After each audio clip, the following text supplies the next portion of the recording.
My name is Debbie. I'm 62 years old, and for 18 of those years, I was someone's secret. Not a forbidden soap opera romance, not a passing fling. I was the after, the maybe, the promise that never really became real. I met Walter when I still had the kind of hope in my eyes that believed love could fix everything. He was charming, polite, and deeply unhappy in his marriage, or at least that's what he said. I can't leave right now, Debbie. My kids are still young. As soon as my wife recovers from surgery, I'll leave. Stay a little longer, just a bit more time. And I stayed.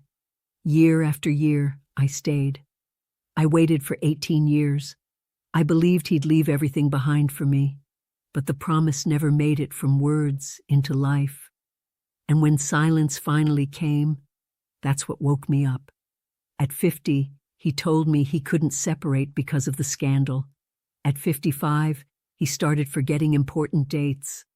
By 60, I already knew, but I didn't want to admit it, because it's hard to let go of a lie when it's the only thing that's kept you company for so long. This is the story of what I lived in the dark while the world outside kept going in full light. The story of a woman who believed in the impossible for far too long, and who one day finally opened her eyes, not out of anger, but to survive. Sundays were always the worst. While everyone else seemed to have full tables, loud laughs, and family plans, I sat on my couch, wearing lipstick and a new blouse, waiting for the phone to ring. It wasn't hopeful waiting. It was waiting laced with fear, because I already knew he might not come. Even so, I would prepare the house like it was a sure thing. Like if I just believed hard enough, he'd walk through that door. Walter never made clear promises.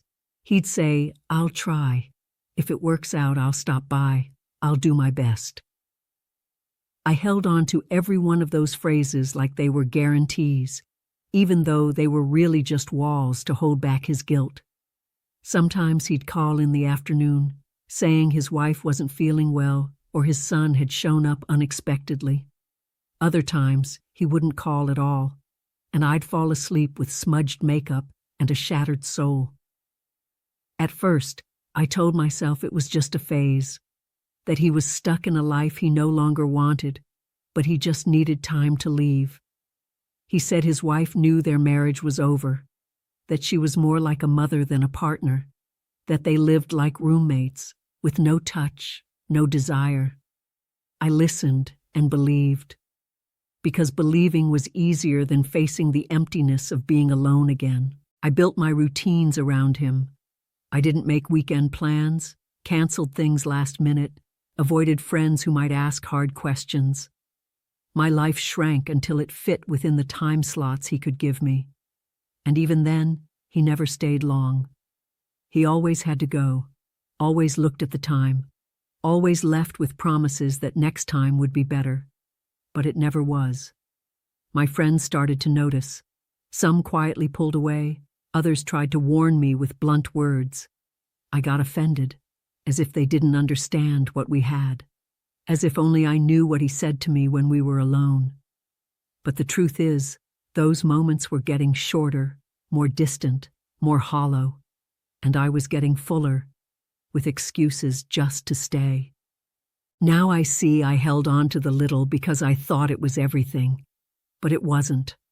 I was the woman of silence, the one who waited without ever being waited for, the one who memorized the sounds of her own empty apartment. And even then, it took too long to realize that no love should hurt this much. That waiting like that wasn't love. It was desperation dressed up as hope. The first time he said, "I can't come in a direct way," my whole body went cold. It wasn't some elaborate excuse or an apology full of details. It was dry, short, like someone who no longer felt the need to explain anything. I smiled on the other end of the line, said, "It's okay," faked maturity. But the moment I hung up, I cried like someone who just realized something had changed forever. Back then, We had been seeing each other for almost 2 years. I still believed we were moving towards something bigger. He talked about finding an apartment, about telling his kids everything, about leaving as soon as his youngest daughter graduated. I made plans, dreamed about vacations, practiced how I'd tell my family. But the truth is, for all his promises of the future, he couldn't even give me the present. From that day on, the I can'ts started piling up. He couldn't go out, couldn't spend the night, couldn't answer his phone. Always with that tone of someone doing their best, but blocked by bigger forces. And I, the loyal accomplice to the lie, accepted everything in silence, made excuses to myself, justified his absence with words that weren't even mine. Love became habit, and habit a prison. I started noticing small shifts. His eyes looked more distant, his texts less affectionate, his patience with my silence thinner. When I asked something more direct, he'd dodge it. When I said nothing, he praised my understanding. And that's when it hit me. The less I asked, the more he settled in. I was too comfortable. And comfort, for someone who doesn't want to change, turns into invisibility. I began to look at myself with confusion. Who was this woman accepting everything? Where did the Debbie go? The one who laughed loudly, spoke her mind, wanted the world. I saw myself in the mirror and saw a smaller version of me, more reserved, sadder, and paradoxically, more dependent. Walter was my light and my shadow. He was the presence I missed even when he was there, but by then, I couldn't leave. Not because I didn't know the truth, but because I was afraid. Afraid to admit I had wasted years. Afraid I had been lied to, but even more, afraid I had lied to myself. Because when you give all of yourself to someone who never truly promised anything, it's not just them who betray you. You betray yourself too. Not everything was pain. In the beginning, there was beauty. That phase when every meeting felt like a sweet surprise. Every text made me smile without thinking. Walter could read me with his eyes, touched me gently, talked to me like I was the most fascinating woman in the world. And me, fresh out of a painful divorce, felt like I was blooming again. That's what kept me going, how he made me feel. We met in tucked-away cafes, in neighborhoods outside his daily routine. He said the marriage was over, that she already knew he didn't love her anymore. He talked about our future like it was already taking shape. And I, drunk on affection and attention, believed every word. I gave myself completely, like someone being reborn after too long in the dark. On good days, he made me laugh until my stomach hurt. He talked about what life would be like once we were really together, dreamed of Paris, houses with porches, lazy Sundays. I saw myself in those futures and almost believed they were real. Because love, when it's tied to hope, fools your whole body. My eyes saw more than what existed. My heart beat for a time that never came. But not everything was a dream. Even in the beginning, there were signs. He never stayed the night, never introduced me as his girlfriend, never picked me up from home. And still, I made excuses for him. Said it was to protect us, that it was a transition phase, that the world is cruel to people who separate. I built arguments to support a relationship that started out crooked. Deep down, I knew it was risky. I knew my happiness couldn't depend on someone else's broken marriage. But I clung to the idea that this time would be different. Walter wasn't just anyone. He looked at me with truth, touched me with tenderness, told me, Debbie, you saved me from my days. And when someone makes you feel that special, you want to believe everything, even the lie. Now, looking back, I see that love isn't enough when only one person is willing to change. Love has to become action. And Walter, no matter how much he said he loved me, never took one real step in my direction. He liked having me there, like someone keeping a secret shelter for stormy days. But a shelter isn't a home, and a promise isn't love. Walter was a master of the right words. He knew exactly when to say he loved me, that he was thinking of me, that he dreamed of a life just for the two of us. He never promised clearly, but always left the idea in the air that it was only a matter of time. And I, hungry for meaning, clung to every word like it was truth. It was easy to believe when your heart is that ready to hear what it wants. I remember a night when he whispered, like confessing a sin, "If I could, I'd wake up next to you every day." That sentence stayed with me for months. I repeated it in my mind so many times it became a shield against all the hurt. I ignored the signs, the cancellations, the growing distance. He told me just enough to keep me going, and I kept going. There were gestures too, small but calculated.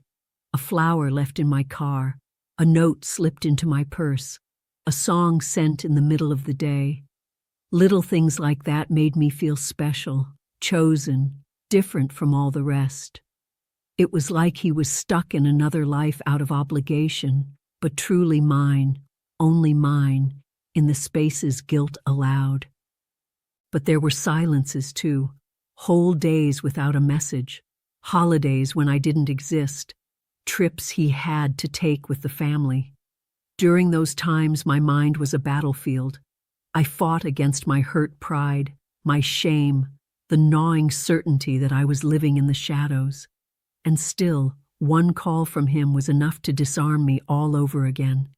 That's how he kept me, between heaven and limbo. Never fully his, but never completely alone. I was the comfortable pause, the escape, the relief that didn't ask for more than he could give. And I accepted it. Because deep down, I believed loving meant waiting. That persistence was proof of faith, that one day he'd come. One day. I just didn't know that day had no date. Now I see that the most dangerous words aren't outright lies. They're the half-truths said with tenderness, because they keep you hanging, caught between hope and reality. And while you're waiting for someone else to make up their mind, life goes on, the years pass, and with them, the woman who once believed in herself starts to fade away too. I turned 50 on a sunny Saturday. I woke up with a smile I tried to make look natural, bought a new dress, made a reservation at a quiet restaurant, the same one he took me to during our first month together. It felt symbolic, intimate. I wanted to celebrate beside him. After all, half a century of life shouldn't go by unnoticed. At least, it shouldn't. The week before, Walter said he'd come, that he had managed to free up the evening, that he'd come up with an excuse. I actually believed that night might be the one when everything changed. He knew how much it meant to me. I just wanted one full evening, no hiding. I wanted to see him there, raising a glass with me, looking at me like I was truly the woman of his life. I waited until 8, then until 9. At 9:30, I got a short message. "Debbie, I'm so sorry. Something came up with my daughter. I couldn't get out." My stomach turned. The waiter came to the table asking if I wanted to wait a little longer. I smiled and said yes, like everything was under control. But inside, I was falling apart in silence. I went home still wearing the perfume on my new dress, took off my shoes slowly and sat on the floor, cried without sound, like someone who's learned not to make a scene, blew out the candles alone, ate a slice of cake in the dark, like I wanted to disappear into it. It was my birthday, and I was completely alone. Not for lack of people, but because I kept waiting for someone who never chose me. The next morning, he sent flowers, a note that said, "I wish I could give you the world. It hurts not to be there. And just like that, I forgave him again. Told myself it was just bad luck, that he tried, that life gets in the way. But deep down, a part of me already knew. When someone wants to be there, they find a way. When they don't, they find a reason. 50 was the turning point. From then on, I smiled less and pretended more. I started avoiding special dates, let go of expectations. It was easier that way, because waiting for someone who never shows up wears you out. And I was getting tired, just not tired enough to leave. It took almost 7 years for us to have our first real fight. Until then, everything was ruled by my silence and his excuses. But that night, something snapped. He canceled last minute, again, and tried to convince me I was overreacting. For the first time, my voice came out firm. "Don't you understand how much this hurts me?" Walter went quiet, then answered in that soft tone he used when he wanted to manipulate me. "You know my life is complicated. You've always understood, Debbie. Why are you being so harsh now?" I felt my blood boil. I didn't want to fight. I wanted to be heard. I wanted him, just once, to acknowledge how much I was giving for almost nothing in return. The conversation escalated.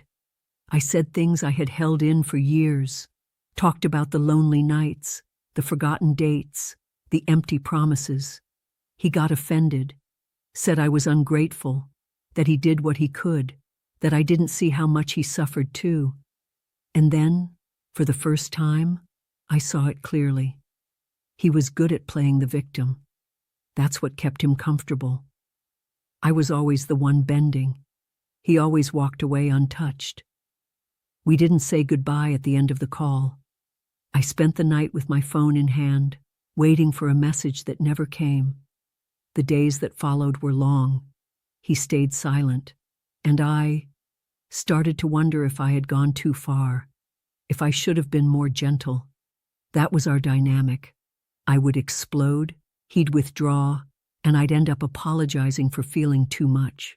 But something broke that night. For the first time, I felt a crack in the image I had built of him. He wasn't just the lovesick man trapped in an unhappy marriage. He was also someone who got used to the advantage, who fed off my waiting, and the more I gave, the less he needed to give in return. That love wasn't mutual, it was convenient. Still, when he finally messaged saying he missed me, I replied, and I came back, as if nothing had happened, as if that fight had just been too much emotion. But it wasn't. It was a cry for help in disguise. And like every cry I ever made, it was ignored too. I never tried to find out what Walter's life looked like without me. It was like there was a silent agreement warning me that digging too deep would hurt. But one day, by accident, I saw it.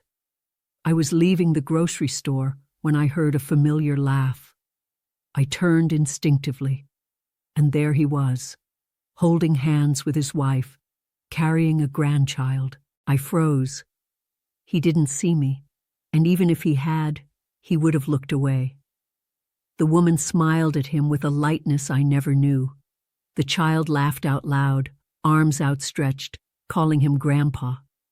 That scene hit me hard. He always said their relationship was cold, lifeless, that it was just for appearances. But nothing about that looked fake. I went home shaking, opened a bottle of wine and drank it alone, trying to numb the pain. I wanted to call, to scream, to ask if that was part of the lie or if the lie was me. But I held back, because I already knew the answer. He'd say he was forced, that he did it for others, that none of it was real, just like always. That night he texted me, "I dreamed about you. How can someone dream of another woman while sleeping next to the one he calls his wife?" It disgusted me. It also shattered me. I answered coldly. He noticed the tone, asked what was wrong. I said I was just tired, and that was true. But that tiredness wasn't physical. It was soul deep. Tired of being a side character in someone else's life, of being just the sigh between official obligations, of living a whole story buried in the footnotes of another. For the first time, I realized I didn't hate his wife. I envied her, because she had what I never did, the light of day. That week, I started avoiding places where we might run into each other, and I avoided the mirror too, because I didn't want to see that version of me anymore, the one who accepted so little, who survived on crumbs, and still dared to call it love. The worst kind of loneliness is the one you feel next to someone, and I knew that kind well. Over time, Walter became more and more absent, even when he was there. He came less, called less, and when he was around, he seemed tired, like my presence was more obligation than desire. But I pretended not to notice. Pretending had become my specialty. My life started revolving around him. My schedule mirrored his absence. I waited for messages, rearranged my day for a quick call. I turned down invites, skipped parties, made up excuses for everything. I faded, slowly and quietly, like a light dimming until it's just a shadow.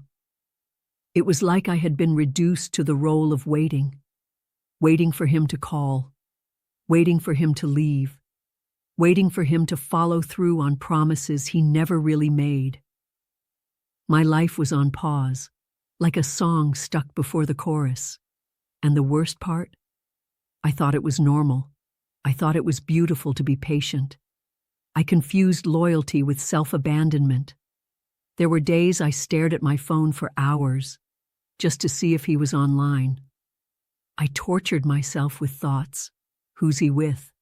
Is he laughing with someone else? Is he lying to me too? It chipped away at my sanity. But when he called, I smiled, told him everything was fine, because that's what he expected from me. The cruelest part was that often he made me feel special. Just one sweet phrase, one small gesture, one silly memory. He'd call just to say a song reminded him of me, and that was enough to make me forget the days of silence. The absence was huge, but the hope was even bigger. And that's what makes this story so hard to tell. Because it wasn't just pain. There was love, there was laughter, there was truth, at least from my side. And maybe that's what hurts the most, knowing the feeling was real, but he never had the courage to make it a choice. We had planned that night for weeks. A dinner outside the city, far from familiar eyes, at a restaurant overlooking the river.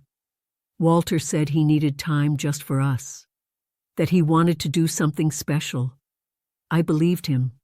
I got ready with care, booked the hotel, wore the perfume he liked most. That afternoon he disappeared. No message, no call. I tried 3 times, no answer. I waited until the scheduled time, then another hour. I called again. Only then did he pick up. His voice was tense. He said he couldn't make it, that something urgent had come up. Can't explain now. And he hung up, as if hanging up could erase what I was feeling. I went back home with my bags still packed, took off my dress without even looking in the mirror, sat on the edge of the bed and stayed there for hours, doing nothing. That wasn't just another isolated incident. It was a pattern, and I was exhausted. Not just because he didn't come, but because I had believed once again that this time would be different. The next day he showed up with a gift, a book of poems, said he had thought of me, that he was sad he couldn't be there, and hugged me like someone asking for forgiveness without saying a word. I cried into his chest, but it wasn't emotion, it was resignation. It was my heart quietly giving up, even if I didn't realize it yet. That dinner had meaning. It was supposed to be proof that he could try, that he had the will, but he didn't even try, didn't explain. And once again, I let it slide. I forgave him. Because when you love someone, you forgive. Or at least, that's what I kept telling myself every time he left me waiting.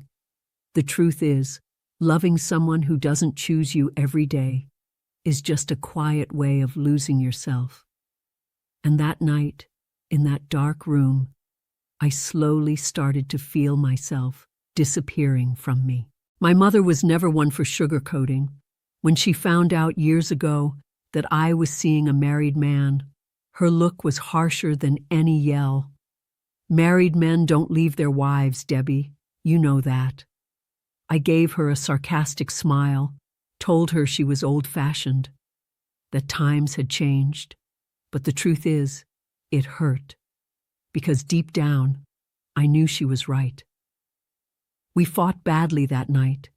She said I was erasing myself for someone who would never claim me, that I was throwing away my youth.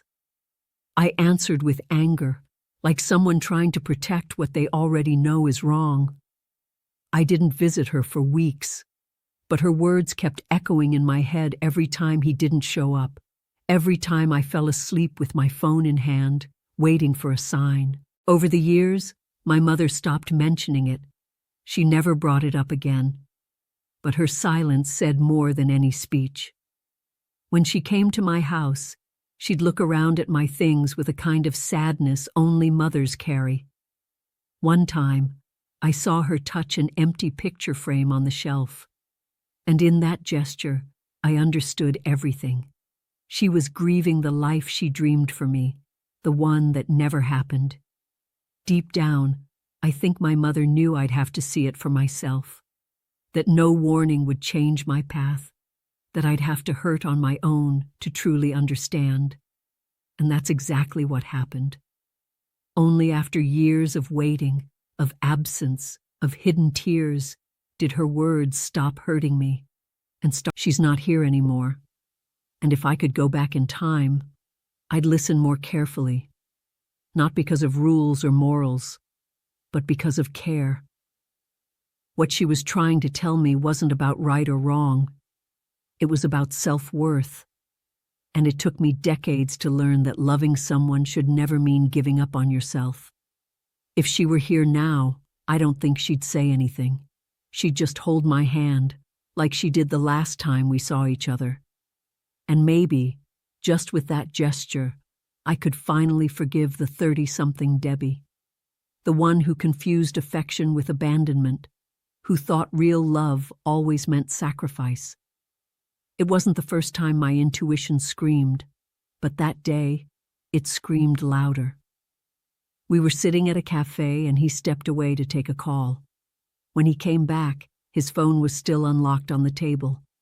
I didn't touch it, didn't snoop. But I saw, unintentionally, a notification. It was wonderful seeing you yesterday.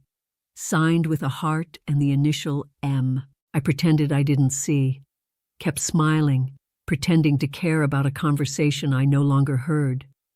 He talked about politics, traffic, anything. I could only hear the muffled sound of my heart pounding in my chest. When he went to the restroom, I closed my eyes and took a deep breath. Part of me wanted to confront him right then. Another part already knew that if I asked, he'd deny it.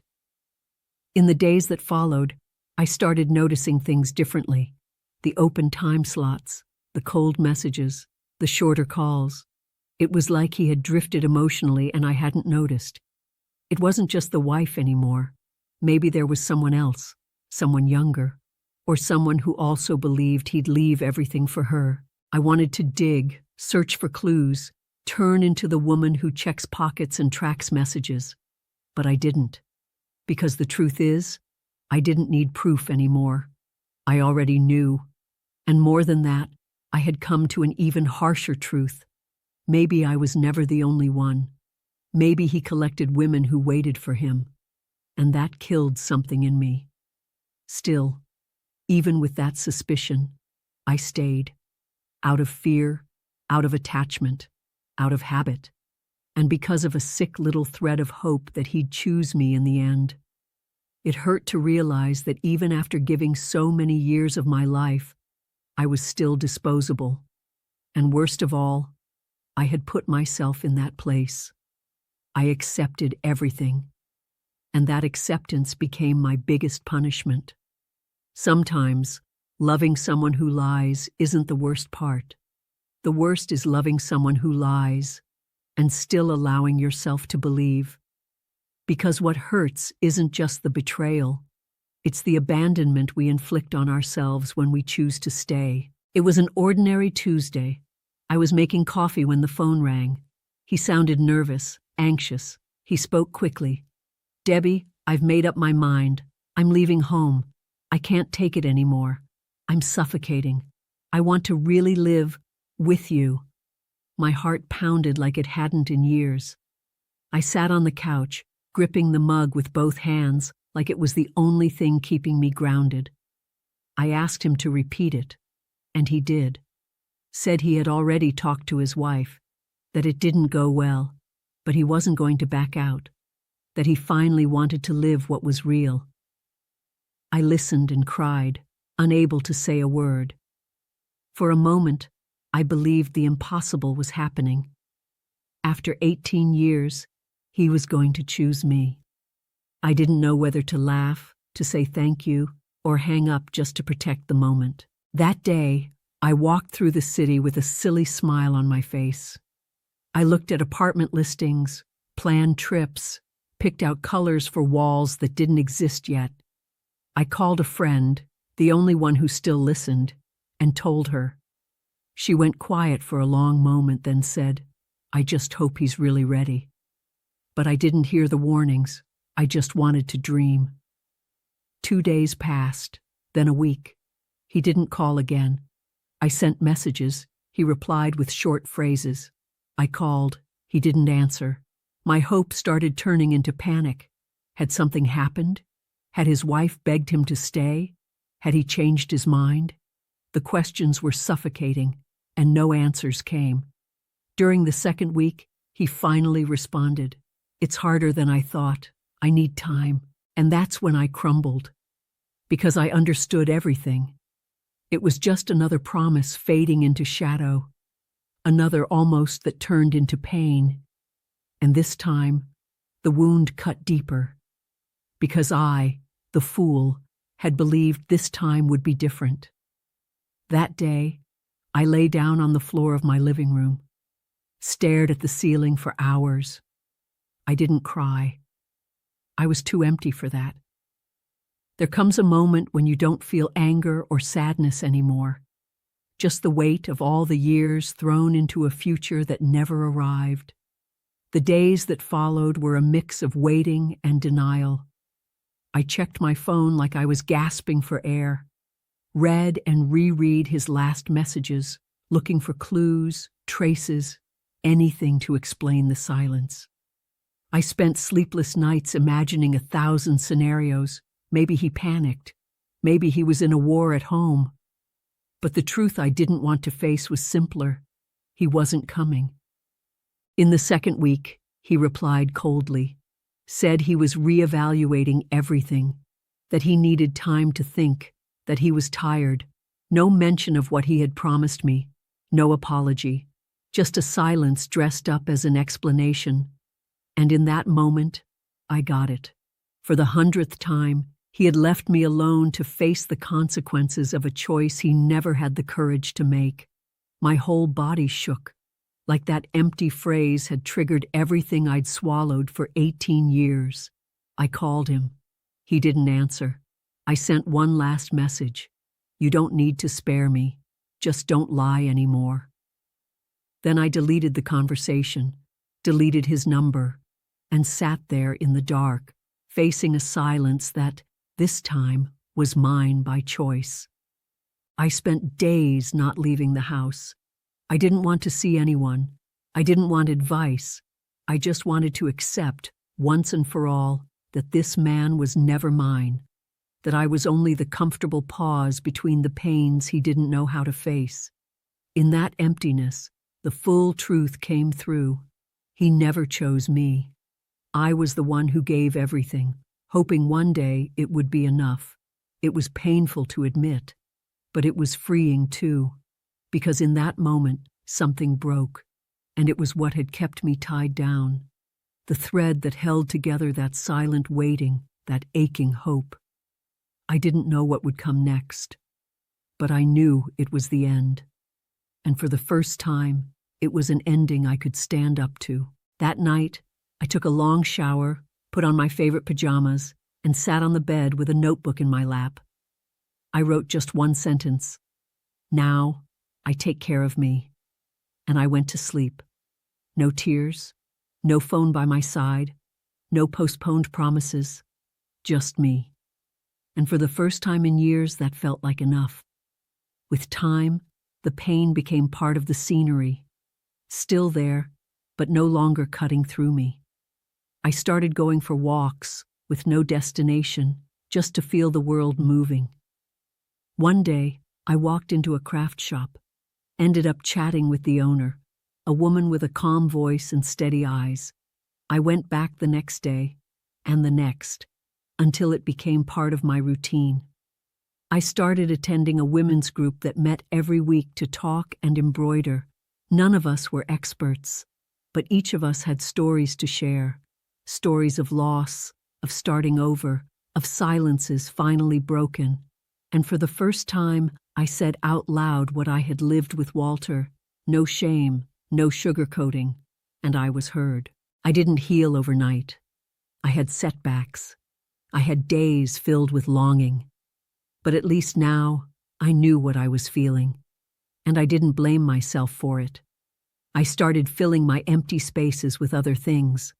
Books, new cafes, saying yes to invites. Life didn't suddenly change colors, but it felt more alive, and so did I. One day I saw a message from him in my inbox, short, cold. It just said, "Thought of you." I looked at it the way you look at an old photo. I felt tenderness, yes, but no desire, no longing. Just the clear realization that he was a part of my story, but not my present. And that's when I knew I had survived. I started wearing makeup again, not for him, not for anyone else, for me, for the woman I was before I lived in the shadows.